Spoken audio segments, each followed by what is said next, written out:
Assalamualaikum warahmatullahi wabarakatuh. A'udzu billahi minasy syaithanir rajim. Bismillahirrahmanirrahim. Alhamdulillahi rabbil alamin wal 'aqibatu lil muttaqin wala 'udwana illa 'alal zalimin. Asyhadu an la ilaha illallah wahdahu la syarikalah wa asyhadu anna Muhammadan 'abduhu wa rasuluh. Wa nusalli wa nusallim ala nabiyil amin wa ala alihi wa sahbihi ajma'in. Rabbi syrah li sadri wa yassir li amri wa hlul 'uqdatam min lisani yafqahu qawli, amma ba'd.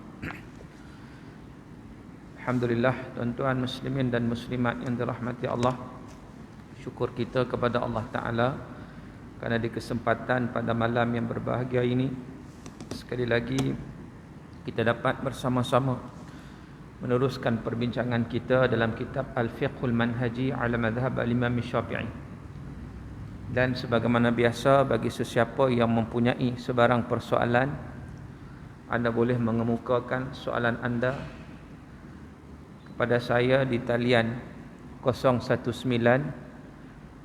324 1364. Saya ulang sekali lagi, siapa-siapa yang ada soalan, anda boleh SMS ataupun WhatsApp kepada saya di talian 019 324 1364. Qala al-musannifu rahimahullahu nafa'ana bi'ulumi fid darain. Kita sampai muka surat 1399. Tanggungjawab orang upahan. Terdapat dua jenis orang upahan. Yang pertama, orang upahan untuk tugas khusus. Orang upahan untuk tugas khusus ialah orang yang diikat secara kontrak oleh pengupah untuk melakukan satu kerja dalam tempoh tertentu, dan pengupah berhak memanfaatkan tenaga orang yang diupah sepanjang tempoh tersebut. Manakala orang upahan pula berhak memperoleh bayaran upah walaupun tidak melakukan sebarang kerja. Jadi maknanya dia hire kan, dia hire seseorang itu dalam tempoh yang tertentu, tempoh sebulan. So dia layak mendapat upah selama sebulan, sama ada kerja atau tak kerja, terpulanglah. Jadi maknanya pengupah mengikut tempoh masa yang tertentu. Itu secara khusus. Ataupun orang yang mengikat kontrak dengan pengupah untuk melakukan satu kerja tertentu dan dia tak boleh menerima kerja lain daripada orang lain sebelum kerja tadi selesai. Ataupun ada kaedah lain pula, diupah membuat satu kerja yang kena selesai kerja ni, tak boleh buat benda lain. Contohnya pekerja di makmal, pekerja di kedai runcit atau kilang seperti tukang jahit dan sebagainya. Begitu juga dengan tukang cat, tukang bina, tukang kayu dan sebagainya yang bekerja dalam seliaan dan kehadiran pengupah. Jadi dia kena ikut syarat yang telah ditetapkan. Jadi orang upahan seperti ini tidak perlu bertanggungjawab dengan kerja yang dilakukan kecuali jika mereka menyalahguna atau cuai dengan kerja mereka. Contohnya, maka saja rosakkan barang, maka bertanggungjawab. Tapi kalau benda tu berlaku kerosakan, maka mereka tak bertanggungjawab. Mereka hanya bekerja sahaja. Jadi itu satu perkara yang disebut sebagai orang upahan untuk tugas-tugas khusus, dan ia memang dibenarkan di dalam hukum syarak. Kita boleh menetapkan macam mana cara yang kita nak buat. Sebab itu kadang-kadang berlaku ada orang ni disuruh buat kerja ni, dia buat kerja lain lagi. Bila nak selesai? Kan? Itu telah menyalahi etika dan akhlak. Yang kedua, orang upahan untuk tugas bersama. Orang upahan untuk tugas bersama ialah orang yang diikat secara kontrak oleh pengupah untuk melaksanakan kerja tertentu, dan dia berhak mendapat bayaran upah setelah kerja tersebut selesai. Mungkin dia akan ikat kontrak tersebut bersama orang lain untuk melakukan kerja yang sama, atau dalam masa yang sama dia mengikat kontrak dengan pengupah lain. Kerja yang dilakukannya itu pula biasanya tidak perlu diselia atau dihadiri oleh pengupah. Maknanya dia bagi something untuk siapkan kerja dan tempoh sekian-sekian. Nak buat macam mana, buatlah. Kamu nak kerja lain pun kerjalah, terpulang. Janji yang aku nak ni kamu siapkan. Maka itu juga satu kaedah. Baik. Dan semua orang upahan ini kadang-kadang dinamakan oleh fuqaha sebagai as-sunna'. As-sunna' ni maknanya tukang. Dan tidak perlu bertanggungjawab dengan kerja yang mereka lakukan kecuali jika mereka menyalahguna. Pada dasarnya, barangan yang digunakan hanyalah amanah di tangan orang upahan kerana dia secara sukarela bersetuju menjaganya disebabkan bayaran upah yang diterima hanya untuk kerja yang dilakukan. Jadi inilah kita lihat begitu detail perbincangan di kalangan para fuqaha tentang sesuatu isu itu. Macam mana berhak mendapat upah, macam mana kerja tu nak buat. Yang pentingnya masa yang saya sebut sebelum ini, kerja-kerja yang dilakukan ataupun dalam bab muamalat ni dia nak menghindarkan beberapa perkara, iaitu nak hindarkan gharar. Tak nak ada unsur gharar yang tak jelas. Dia nak hindarkan unsur apa? Unsur maisir. Kalau ada unsur-unsur judi pun dia nak hindarkan. Nak hindarkan unsur apa? Unsur riba. Jadi muamalat ni dia akan lihat daripada sudut itu. Baik. Kita lihat dari sudut penamatan kontrak sewa. Pembatalan kontrak. Kontrak sewa adalah kontrak yang perlu dipatuhi. Dia kontrak mulzim. Dia panggil akad mulzim. Akad mulzim, so dia kena dipatuhi oleh kedua belah pihak. Maksudnya lepas kontrak disahkan, pemilik dan penyewa atau pengupah dan orang upahan tak boleh membatalkan kontrak begitu saja pada bila-bila masa mereka kendaki. Kontrak ini hanya boleh dibatalkan kerana sesuatu sebab. Dia tak boleh sewenang-wenang yang batal macam tu je, kena ada sebab. Apakah sebab dia yang boleh batal kontrak ni? Sebab apa? Sebab bila dia ikat kontrak, dia ikat janji. Bila dia ikat janji, maka janji itu perlu dipatuhi. Kecuali boleh dibatalkan dengan sebab-sebab tertentu. Apa dia? Yang pertama, barangan yang disewa rosak. Barangan yang disewa rosak. Contoh, penyewa dia sewa sebuah rumah atau sewa kereta. Kemudian rumah tersebut musnah atau kereta tersebut rosak sebelum dia digunakan. Maka kontrak tersebut terbatal. Ini kerana khidmat barangan tersebut menjadi subjek sewaan, tak boleh digunakan. Dia okey. Dia sekarang ni dia terikat, dah buah janji dah setahun. Okey, setahun kita kata untuk sewa rumah dengan bayaran sekian-sekian. Tiba-tiba rumah terbakar. Jadi kalau terikat juga kena bayar juga, nayalah. Kan? Nayalah kawan hak sewa ni, dia tak dapat manfaat. Dia tak dapat manfaat. Maka pada ketika itu sewa itu terbatal. Sebenarnya. Sebab tu kadang-kadang benda ni tak diikuti. Kan? Contoh, kita buat sewa beli kereta. Al-ijarah, sewa beli kereta. Kita nak dapat manfaat daripada kereta tersebut.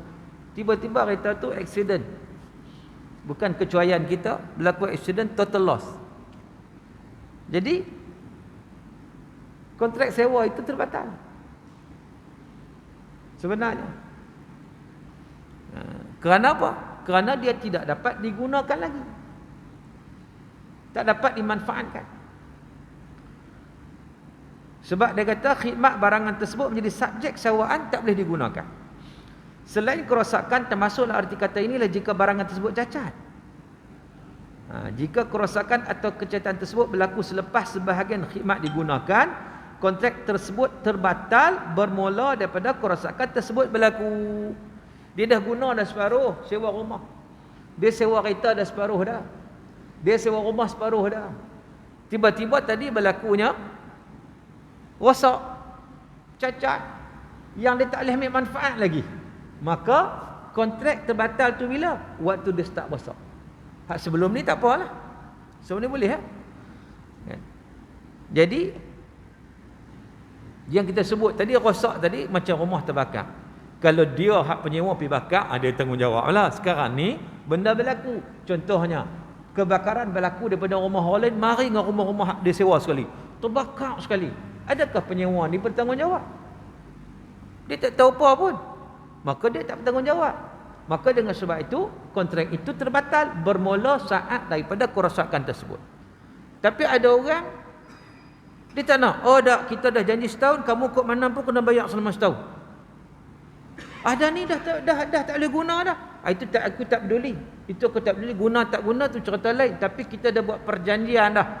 Kena setahun, bayar setahun. Boleh guna kau tak boleh guna, kamu kena bayar. Ini zalim nama dia.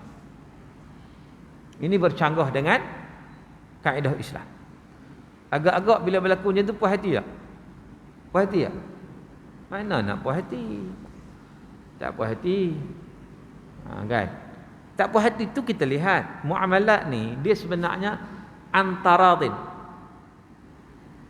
Satu benda yang akan berlaku redha meradai di antara satu sama lain. Tapi kalau ada benda hak tak kena tu nak redha ke mana? Tak ke redha. Kan? Baik, tuan-tuan yang dirahmati Allah Taala sekalian. Pemilik berhak beroleh bayaran sewa bagi khidmat yang telah digunakan, iaitu sebahagian daripada jumlah bayaran sewa yang telah dipersetujui bersama. Dia dah setuju setahun dah. 5 bulan dah rosak. So, pemilik ni dia boleh dapat bayaran untuk 5 bulan saja. Bulan selebihnya tak. Kan? Tak. Sebab apa? Sebab dia tidak boleh memberi something manfaat kepada penyewa tadi. Maka dia terbatal. Jika kontrak sewa ialah kontrak sewa jaminan, contohnya penyewa menyewa sebuah kereta yang dinyatakan sifat-sifatnya secara jaminan pemilik supaya dia dihantar satu tempat dan kereta tersebut dibawa kepada penyewa tapi kemudiannya rosak atau cacat, kontrak ini tidak terbatal. Sebaliknya pemilik perlu menggantikannya dengan kereta lain, sama ada kerosakan berlaku sebelum atau selepas khidmat tersebut digunakan. Ini kerana khidmat yang dijanjikan tak luput hanya kerana kereta yang disediakan itu rosak, disebabkan kontrak tersebut tidak merujuk kepada kereta tertentu, sebaliknya merujuk kepada kereta yang dinyatakan dengan ciri tertentu dan ia boleh diganti. Sewa kereta, nak bilang kawi tuan-tuan, nak sewa kereta kan. Jadi bagi tahu ciri-ciri yang tertentu. Okey, terima kereta Proton Saga. Tiba-tiba rosak, dia boleh ganti dengan yang lain. Baik, tuan-tuan yang dirahmati Allah. Kemudian yang kedua, barangan sewaan tidak diserahkan pada masa yang ditetapkan. Itu juga membatalkan. Contohnya bagi kontrak sewa yang membabitkan barangan sewaan dan khidmatnya ditetapkan hanya untuk tempoh tertentu. Apabila tempoh itu tamat dan pemilik masih tidak menyerahkan barangan sewaan yang ditetapkan, kontrak tersebut terbatal. Ini kerana barangan tidak dapat diserahkan pada masa yang ditetapkan. Dia janji nak ambil hari Isnin, kereta. Tiba-tiba sampai Isnin tak sampai-sampai. Pemilik tak boleh nak serah. Sebab apa? Rupanya ada orang lain yang duduk guna. Tengah-tengah laju, bisnes tengah kencang kan. Maka dia boleh batal. Benda tu terbatal. Kan? Sebab apa? Sebab tidak dapat menyerahkan pada waktu yang sudah ditetapkan. Hukum yang sama berlaku kepada kontrak sewa jaminan. Sekiranya pemilik tidak menyerahkan khidmat yang dipersetujui pada masa yang ditetapkan. Namun jika tiada masa yang ditetapkan untuk pemilik menyerahkan khidmat tersebut dan tidak menetapkan waktu penyerahan, tidak memberi kesan kepada tujuan asal penyewa. Manakala pemilik pula hanya menyerahkan khidmat tersebut setelah masa perkhidmatan tersebut boleh digunakan telah berlalu, kontrak ini tidak terbatal kerana kontrak ini ibarat hutang yang lewat ditunaikan. Baik, tuan-tuan yang dirahmati Allah Taala sekalian. Sebab yang tidak membatalkan kontrak. Kontrak sewa tidak terbatal hanya kerana barangan yang disewa tidak lagi menjadi milik pemilik. Contohnya pemilik menyewakan sebuah rumah dan kemudian dia menghadiahkan atau menjual rumah tersebut. Alasannya kontrak sewa hanya merujuk kepada perkhidmatan dan tidak menghalang jual beli barangan yang berkaitan. Dia sewa rumah. Saya sewakan satu rumah. Saya jual rumah tu. Tu sewa tu macam mana? Sewa boleh diteruskan. Sebab kita memberi apa? Memberi khidmat sewa. Cuma dia kata hanya hak milik itu saja berpindah. Rumah ni pindah ke orang hak beli tu. Ya? Tak ada masalah. Hak milik berpindah tetapi manfaat sewa itu masih lagi boleh diteruskan. Alasannya pada ketika memeterai kontrak jual beli atau anugerah tersebut, penjual atau pemberi anugerah tidak memiliki khidmat tersebut. Dengan itu khidmat ini kekal menjadi hak milik penyewa sehingga tamat tempoh sewaan. Sampai tamat tempoh sewaan. Walau bagaimanapun pembeli berhak membuat pilihan. Jika dia tak tahu mengenai kontrak sewa tersebut atau dia mengetahuinya tapi dia tak tahu tempoh ditetapkan. Maknanya pembeli buat pilihan, dia nak ke tak nak. Sekarang ni aku nak jual rumah. Rumah ni aku dah sewa selama setahun. Jadinya sewa ni tetap akan berlaku. Hang beli rumah pun hang dapatlah milik ni. Tapi hang akan dapat rumah ni ataupun boleh guna selepas kontrak sewa ini berakhir. Kalaulah pembeli itu bersetuju, bolehlah.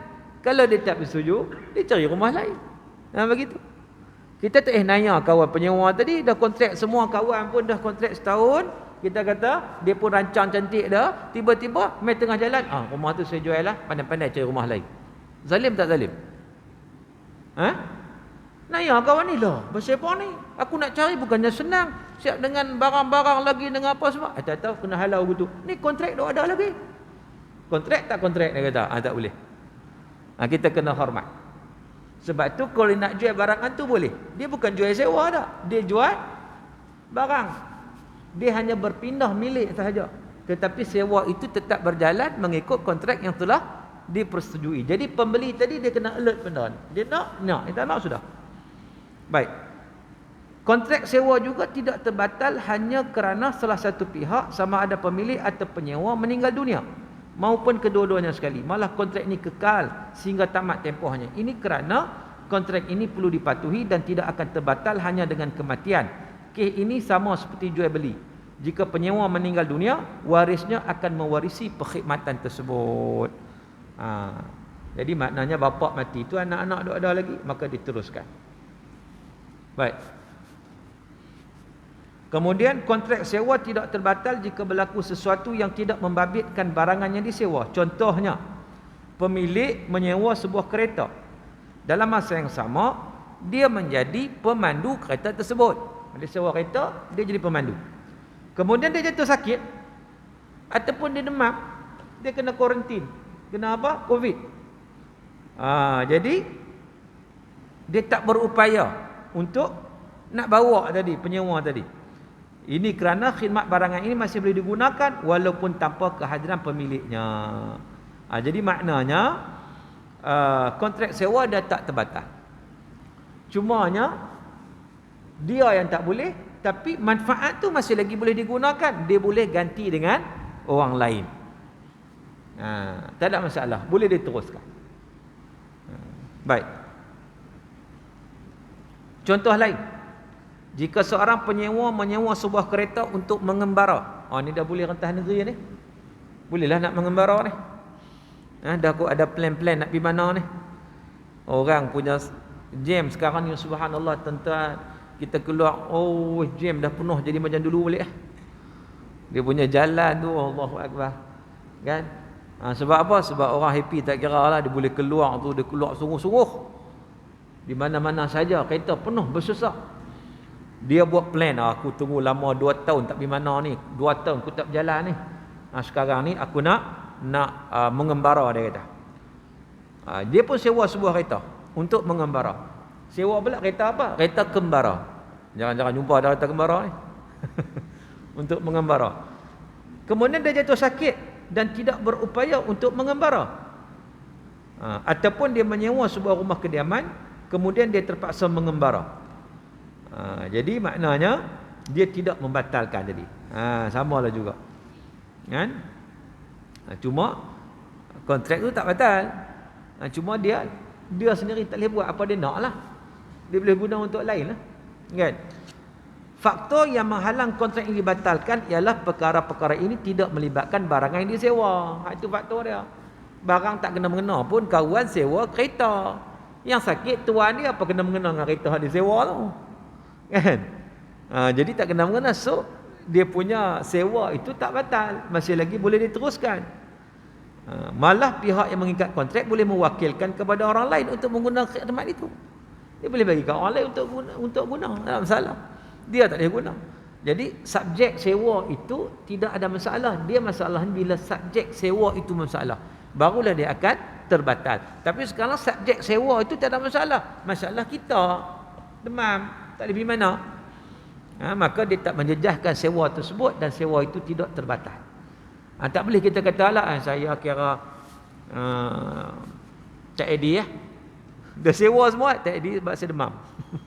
Tak boleh lah, kawan pun dah kita kata dah urus apa semua. Baik. Yang kedua, penggunaan barangan sewaan berakhir. Kontrak sewa berakhir dari segi hukumnya apabila khidmat barangan tersebut selesai digunakan. Okey. Jika khidmat diukur melalui kerja yang dilakukan, kontrak tersebut tamat sebaik saja kerja tersebut selesai. Jika khidmat diukur mengikut masa, kontrak tersebut tamat bila tamat masa.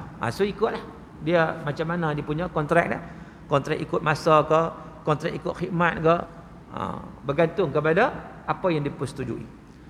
Jika penyewa menggunakan barangan sewa selepas tamat tempoh kontrak, dia perlu membayar bayaran sewa yang sepadan sebagai bayaran kepada khidmat yang digunakan lepas tamat tempoh tersebut. Contoh kita sewa hotel tuan. Sampai pukul berapa? Sampai pukul 12 ya. Dah tulis kan tu. Check in pukul 2, check out pukul 12. Tiba-tiba kita lambat. Kita keluar pukul 3. Maka kita kena penalti tak? Kita kena bayar tak lebih tu? Kena. Sebab apa? Sewa dah habis. Sewa dah habis. Kita tak boleh nak bertegah gaduh apa? Dah kita. Dia pun bagi tahu sejam 100 kena. Tu dia. Contohnya. Baik. Jadi dia perlu membayar sewa yang sepadan sebagai bayaran pada khidmat yang digunakan selepas tamat tempoh. Lepas tamat tempoh itu dia kena bayar. Dia juga bertanggungjawab dengan barangan yang disewa kerana menggunakan khidmat tersebut tanpa kontrak dianggap sebagai satu tindakan salah laku. Dia tak ada kontrak dah, dia guna tu dalam keadaan dah habis waktu dah sebenarnya. Contoh begitu, kita sewa kereta sampai kepada sebelum pukul 6 petang hari Selasa. Tiba-tiba kita tak hantar. Pukul 7 tak hantar lagi. 8 malam tak hantar lagi. Salah tu. Salah. Ya, sebab dah lebih waktu. Ya. Begitu juga jika penyewa menyewa sebidang tanah untuk tujuan penanaman sejenis tanaman dalam tempoh yang tertentu. Tapi bila tempoh ni tamat, hasil tanaman masih belum dituai. Dalam keadaan ini, penyewa tak boleh dipaksa mencabut tanaman tersebut kerana tindakan itu merugikannya. Sebaliknya, dia wajib membayar sewa sepadan bagi tempoh tambahan. Jadi maknanya, tapi kali ini dia tak masuk salah guna. Dia ni sewa tanah selama setahun untuk tanam tumbuh-tumbuhan ataupun sayur dan sebagainya. Tanam cantik apa semua, habis tempoh tak boleh tuai lagi, baru nak tuai. Maka di situ tak boleh pergi, habis tempoh pemilik pergi cabut perang-perang, tak boleh lah kan, dia tak dapat manfaat lagi. Cuma boleh dikenakan bayaran tambahan di atas perkhidmatan yang digunakan selepas daripada tempoh waktu yang ditetapkan. Baik, seterusnya kita tengok khiyar dalam kontrak sewa. Khiyar ni apa? Khiyar ni pilihan, memilih, kuasa untuk memilih sama ada meneruskan atau membatalkan kontrak. Itu dipanggil khiyar. Jadi dalam kontrak sewa tidak wujud khiyar majlis atau khiyar syarat, kerana kontrak sewa termasuk di antara kontrak yang berisiko. Di antara contoh kontrak yang berisiko ialah jual beli berisiko al-gharar, iaitu jual beli yang harga atau barangan atau tempoh atau kemampuan untuk menyerahkan barangan harga tidak diketahui. Ini kerana ia membabitkan barangan yang tak wujud, iaitu perkhidmatan. Perkhidmatan ini tak wujud ketika kontrak. Walau bagaimanapun ia tetap dibenarkan bertujuan memudahkan orang ramai. Dalam pada itu, khiyar juga berisiko. Dengan ini ia tak boleh digabungkan kerana ia akan menyebabkan risiko berganda. Tidak sah suatu kontrak yang melibatkan terlalu banyak risiko. Jadi maknanya khiyar majlis. Khiyar macam mana? Benda tu tak digunakan lagi. Kan? Yang kedua khiyar aib. Khiyar aib ni khiyar cacat. Khiyar cacat wujud dalam kontrak sewa barangan. Bila mana berlaku suatu kecacatan kepada barangan yang disewa dan memberi kesan yang ketara kepada nilai khidmat yang ditawarkan, antara ketika sempurna dan ketika cacat, penyewa boleh membuat pilihan sama ada meneruskan sewaan atau membatalkannya. Ini khiyar cacat ni maknanya barang yang disewa tu cacat. Cacat ni ada keaiban yang dia tak boleh manfaatkan. Contohnya, seorang penyewa menyewa sebidang tanah pertanian. Kemudian saliran air ke kawasan tanah ini terputus. So macam mana ni nak tanam pokok? Kan? Patutnya tanah pertanian dia mesti ada saliran air. Kita sawah padi, kita sewa sawah padi. Dia ada dia punya apa terusan dia. Tiba-tiba ada masalah. Sewa-sewa ada masalah pada terusan itu. Terkambus, air tak masuk. Macam mana kita nak manfaatkan? maka dia kira aib. Bila kira aib, maka boleh khiyar. Khiyar apa maksud dia? Pilihan untuk membatalkan ataupun nak meneruskan. Itu kata khiyar. Kita diberi pilih. Nak terus ke tak? Kalau kita nak terus pun tak apa. Kita kata apa ayat aku boleh ambil kuat lain. Tak masalah lah. Ataupun waktu tu tengah hujan lebat. Tak apa. Ayat banyak daripada atas tu. Tak ada terusan pun tak apa. Tapi kalau kita tak boleh, kau tak nak terusan, aku nak buat macam mana? Maka itu dipanggil khiyar aib. Contoh lain, jika penyewa menyewa sebuah kereta, lalu tayar kereta ni rosak dan pemilik tidak berusaha membaiki kereta tersebut, penyewa tidak perlu membayar jika kontrak tersebut dibatalkan sebelum bermula tempoh penyewaan.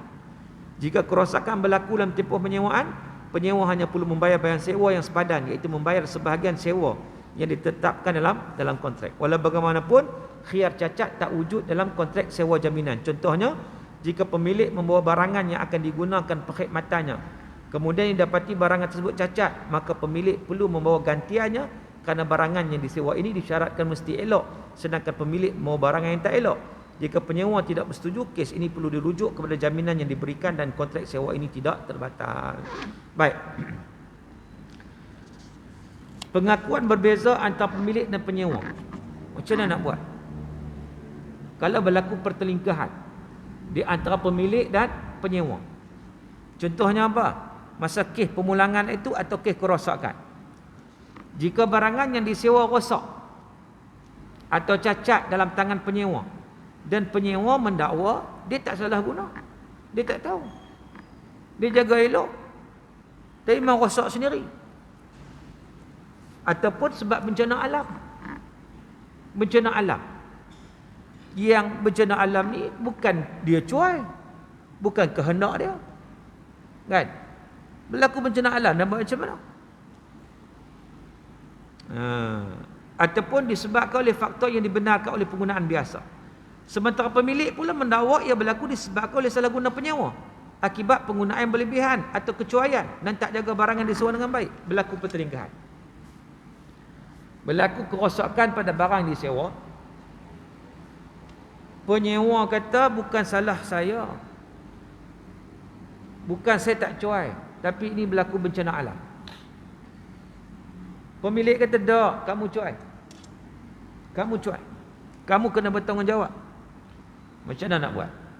Bab manusia ni bab bertelingkah memang nombor satu. Lagi tak bergaduh, dia takkan puas hati dalam apa-apa isu. Semua nak bergaduh. Sebab tu kita tambah tempat kita, banyak benda tak selesai. Kawan saya di Qatar, tuan-tuan, di Qatar. Dia update lama dah, seminggu, 2 minggu lepas lagi. Dia update, mereka boleh solat secara rapat-rapat dah pun. Tak jarak-jarak macam kita lagi. Saya tanya sebab apa? Apa dia punya ni? Dia kata sebab kami dah capai 100% vaksin. So tak ada masalah. Kan? Senang je. Okey, tak bergaduh apa pun. Kita bab vaksin bergaduh tak habis-habis. Tak habis-habis. Dengan vaksin, anti vaksin apa semua, lah kali duk tang tu juga, tak boleh nak proceed. Baik.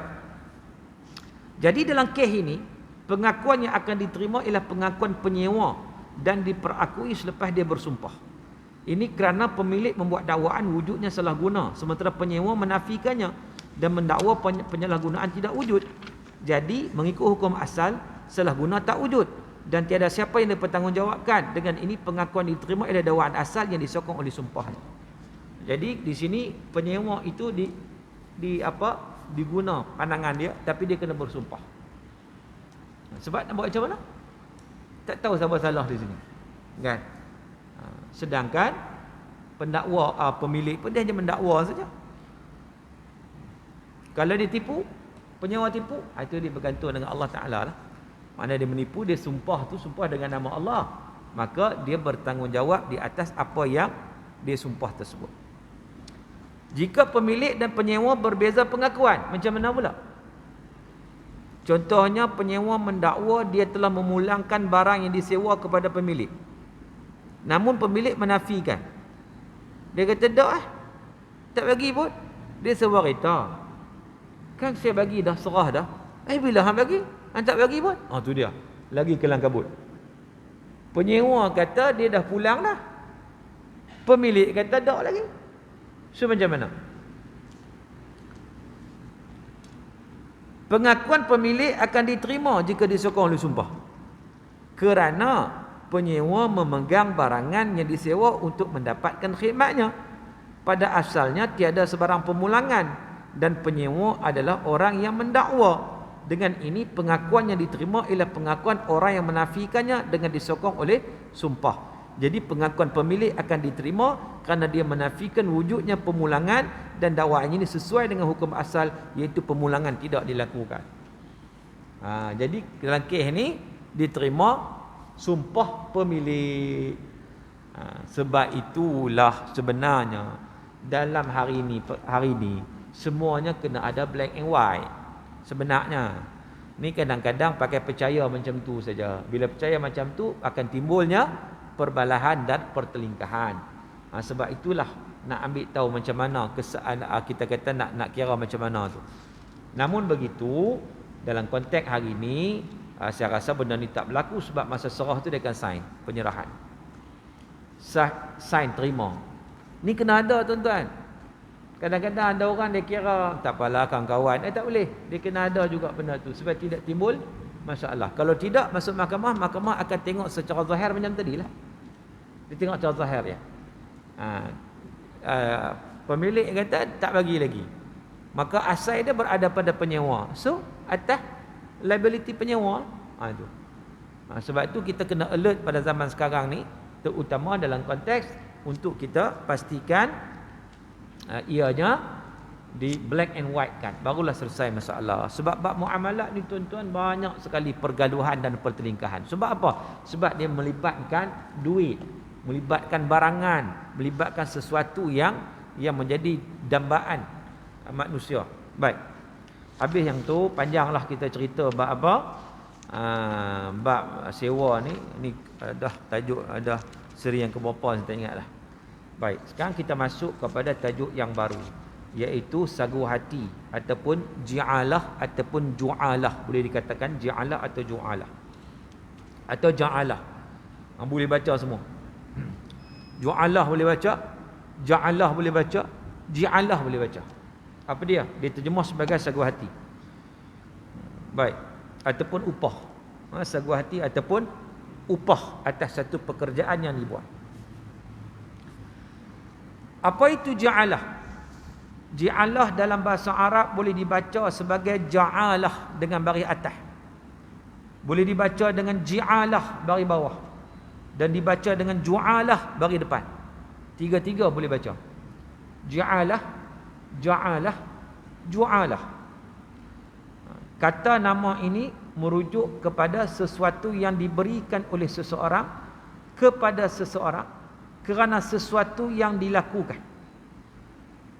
Dia buat sesuatu, maka dia dapat imbuhan. Macam upah lah juga. Kan? Itu. Dia juga disebut sebagai ju'lun atau ja'ilatun. Menurut syarak, tadi itu dia sebut bahasa. Apa itu maksud? Ju'alah atau ji'alah atau ja'alah.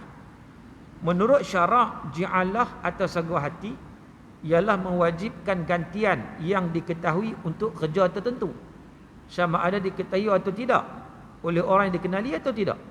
Maksudnya kerja ini dilakukan oleh seorang pekerja yang dikenali atau tidak. Macam mana cerita ni? Dia suruh buat kerja, dia suruh cari anak dia yang hilang. Dia akan bagi upah. Siapa yang jumpa anak dia yang hilang, bukan anak lah, kucing. Hari ni orang sayang kucing, sayang sungguh. Betul tak? Kucing dah hilang. Kucing hilang. Ya Allah, macam mana? Dia pun buat iklan. Siapa yang boleh dapat kucing dia, dia bagi 2,000 upah. So orang cari, dia kenal tak siapa yang nak pergi cari tu? Dia tak kenal. Dia kenal tak? Dia tak kenal, tak kira siapa. Siapa buat mai 2,000 upah dia. Kan? Itu maksud dia. Dia tak perlu kenal orang hak diupah tu. Dia tak perlu kenal. Tapi dia menggunakan perkhidmatan itu. Baik. Tuan-tuan, Muslimin dan muslimat yang dirahmati Allah. Saya sambung sikit lagi je.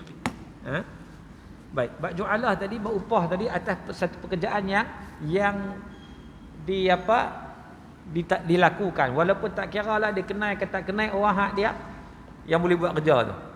Contoh, ju'alah ni dibenarkan oleh syarak, dinyatakan oleh hadis yang diriwayatkan oleh Abu Sa'id Al-Khudri. Katanya, ni cerita lah macam mana ju'alah tu contoh ju'alah. Beberapa orang sahabat Nabi berangkat dalam satu perjalanan.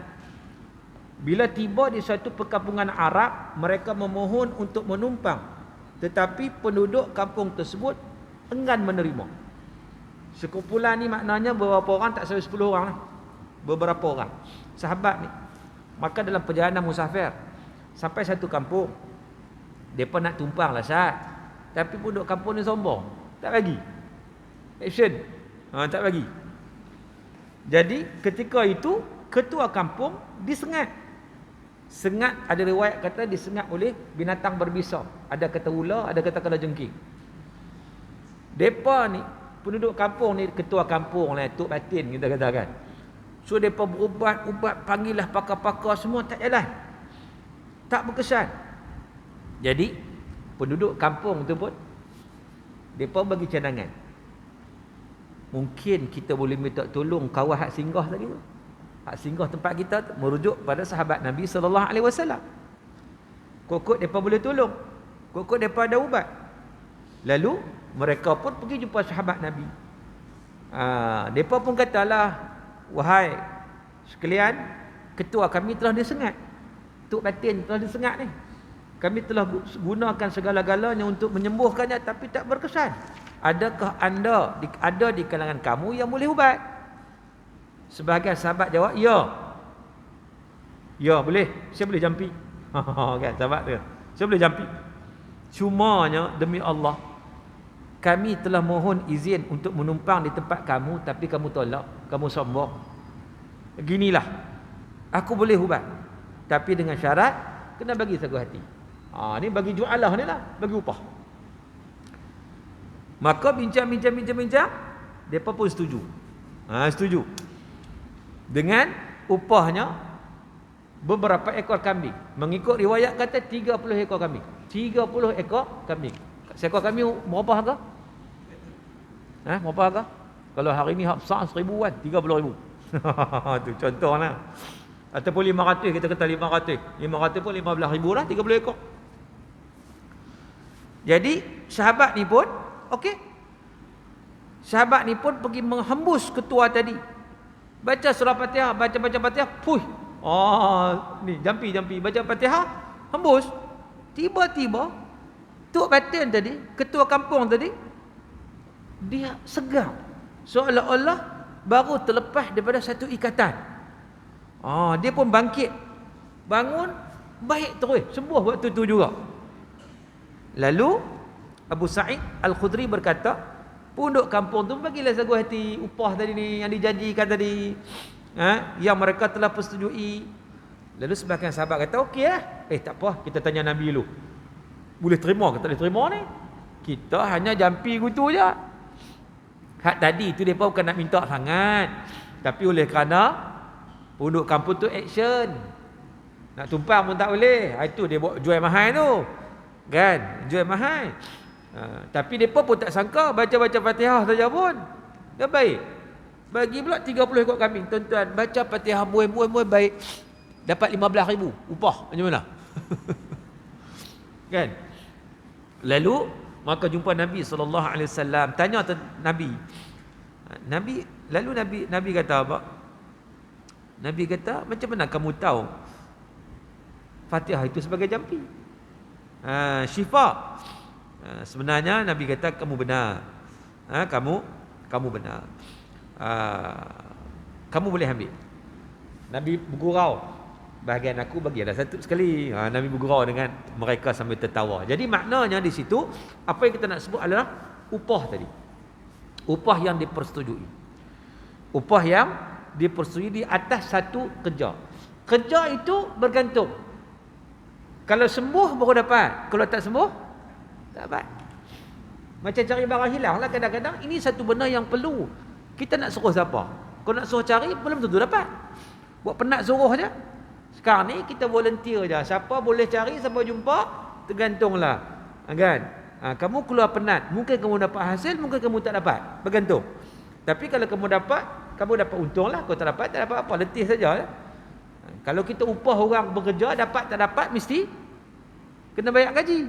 Kalau kita ambil itu kan. Ni kita open macam tu. Itu konsep ja'alah. Itu konsep ja'alah. Dan perkara ini dapat dipahami daripada firman Allah, qalu nafqidu suwa'al maliki wa liman jaa'a bihi himlu ba'ir wa ana bihi za'im. Orang menteri berkata, kami kehilangan penyukat gantang raja. Sesiapa yang memulangkannya akan diberi bahan makanan sebanyak muatan seekor unta, dan aku yang akan menjamin pemberian itu. Ini cerita Nabi Yusuf alaihissalam. Ketika mana dia buat taktik supaya Bunyamin tinggal bersamanya. Jadi dia pun isytihar. Siapa hilang gantang raja ni hilang. Siapa yang dapat kembali bawa mai akan diberikan satu muatan bahan makanan daripada satu muatan unta. Jadi itu konsep ja'alah. Walaupun dia merupakan syariat pada zaman Nabi Yusuf alaihissalam, tetapi ia juga boleh diaplikasikan kerana ia ada dalam hukum syarak yang pada zaman syariat Nabi Muhammad sallallahu alaihi wasallam. Baik. Hikmah amalan ini dibenarkan oleh syarak ialah amalan seumpama ini diperlukan oleh manusia. Ada kalanya manusia kehilangan sesuatu dan tiada siapa yang secara sukarela mahu mencari dan memulangkan kepadanya. Mungkin seseorang itu tak berupaya untuk bekerja, sedangkan kerja tersebut tak boleh diupah kerana wujud unsur tak pasti. Sebab kita nak upah kerja ni, kita kena tahu apa benda nak buat. Tapi benda ni tak pasti. Tak pasti, tak jelas. Kan? Maka melalui cara ini, dengan ju'alah ni, dia boleh mendapatkan seseorang untuk melakukannya dengan dibayar sagu hati. Maka kes macam ni dibenarkan ikut hukum syarak kerana ia satu keperluan. Keperluan. Walaupun kerja tu tak tahu boleh buat tak boleh buat lagi. Benda tak pasti. Kalau ikut macam ada unsur ghara kat situ, benda tak pasti. Tetapi oleh kerana ia ada keperluan, maka ia dibenarkan dalam hukum syarak. Baik, tuan-tuan yang dirahmati Allah Ta'ala sekalian, saya nak tengok soalan-soalan yang dikemukakan. Okey, mana dia?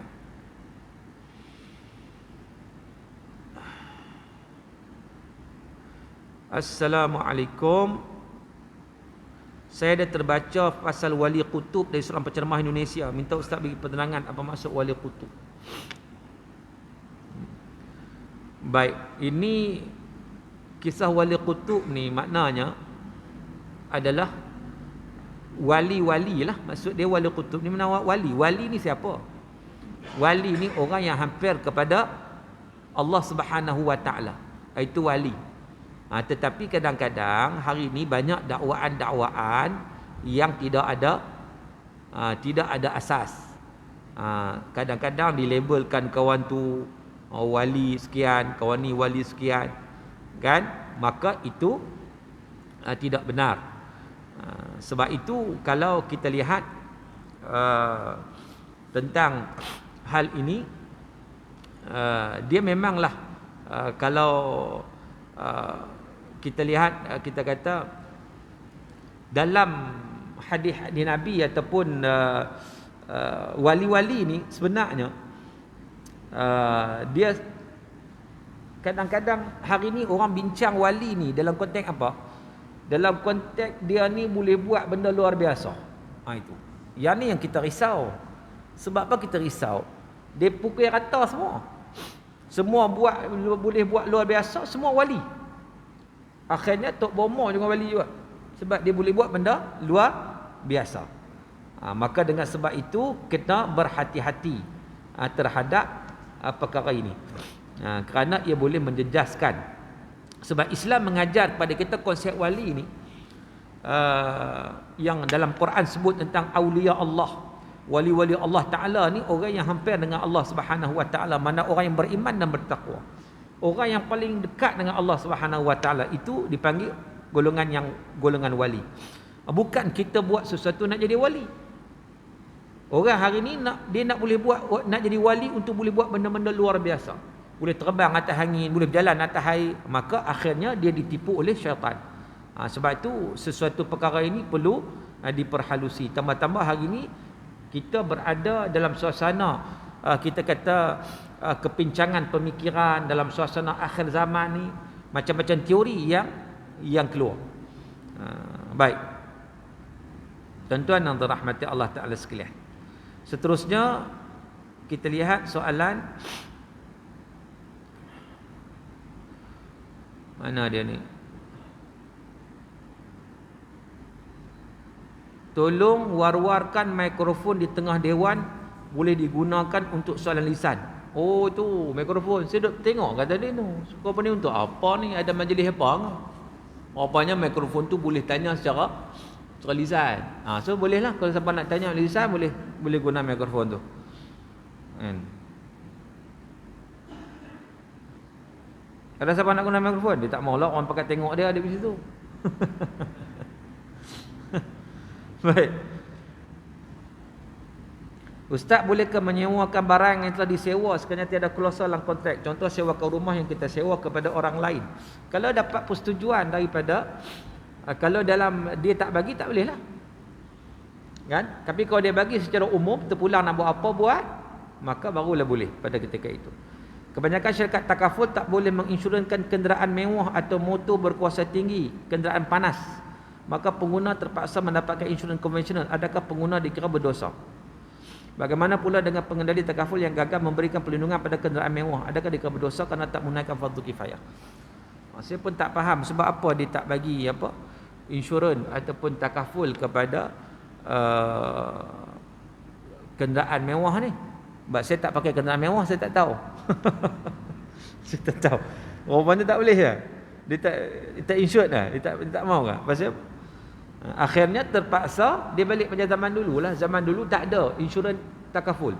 Akhirnya kereta nak berjalan. Dia berjalan nak kena ambil insurans juga. Kalau tak boleh berjalan, salah dia undang-undang. Maka terpaksalah ambil konvensional. Sebab dah tak ada. Tak ada ruang dah. Kan? Jadi dia jadi macam tu. Sebab tu untuk menyelesaikan masalah ni kena ada juga kita kata perkhidmatan, kena ada fardu kifayah tu kena ada. Supaya apa? Supaya dapat lari daripada unsur-unsur yang melibatkan riba yang ada pada konvensional. Kan? Ini kena ada usaha untuk melakukan perkara tersebut. Baik, itu antara soalan yang dikemukakan kepada saya. Wallahu ta'ala a'lam. Ada soalan lisan nak tanya? Dalam tak ada.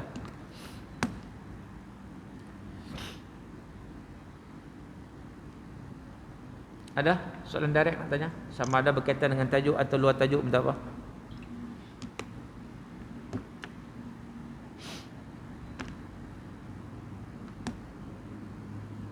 Lepas tengok mikrofon tu nampak gerun sikit lah. Kan macam nak duduk tu nak mengaji Quran tu. Duduk tu nak jadi qori kan. Sebab tu pakai tengok tak berani nak pergi, tak berani. Kan? Jadi mungkin lepas ni kita pindah-pindahkan mikrofon tu siapa nak ni boleh ambil dan juga boleh ajukan soalan. Mungkinlah boleh juga. Tak ada apa Okey. Kalau tak ada apa kita berhenti sekadar itu untuk kita sama-sama tunaikan solat Isyak secara berjamaah. Jadi mudah-mudahan insya-Allah sikit sebanyak yang kita bincang ini diberkati dan dirahmati oleh Allah Subhanahu wa taala. Dan tuan-tuan yang dirahmati Allah Taala sekali lagi saya war-warkan bagi mereka yang nak buku jom sempurnakan salat yang saya pernah sebut dulu. Dia guna sistem untuk kita membeli bukan untuk kita saja tapi untuk diwakafkan dan diberikan juga kepada orang lain dengan tawaran yang sangat-sangat istimewa dan dia boleh dimanfaatkan oleh semua orang daripada sekecil-kecil budak-budak sampailah orang dewasa. Dia pengisian dia baiklah bagi saya memang sebab saya jadi penyemak. Saya bacalah, saya menyemak buku ini. Jadi sangat sesuai lah kalau siapa naknya boleh jumpa saya untuk dapatkan buku tersebut. Baik. Begitu juga mereka yang nak repeat dulu kapsul boleh jumpa saya juga insya-Allah. Wallahu alam Apa yang baik datang daripada Allah. Silap-silap saya pemaaf. Sekian. Aqulu qawli hadza wa astaghfirullahal azim li wa lakum. Wabillahi taufiq wal hidayah. Assalamualaikum warahmatullahi wabarakatuh. A'udzubillahi minasyaitonir rajim. Bismillahirrahmanirrahim. Alhamdulillahirabbil alamin wassalatu wassalamu ala asyrafil mursalin wa ala alihi wa sahbihi ajma'in. Allahumma ja'al jam'ana hadza jam'an marhuma wa tafarruqana min ba'dihi tafarruqan ma'suma. Allahumma faqihna fid din wa 'allimna at-ta'wil. Allahumma atina afdhala ma tu'ti 'ibadaka salihin. Rabbana 'alaika tawakkalna wa ilaika anabna wa ilaikal masir. Rabbana atina fid dunya hasanah wa fil akhirati hasanah wa qina 'adzaban nar. Wa sallallahu ala sayyidina Muhammad wa ala alihi wa sahbihi wa baraka wa sallam. Walhamdulillahirabbil alamin. Taqabbalallahu minkum.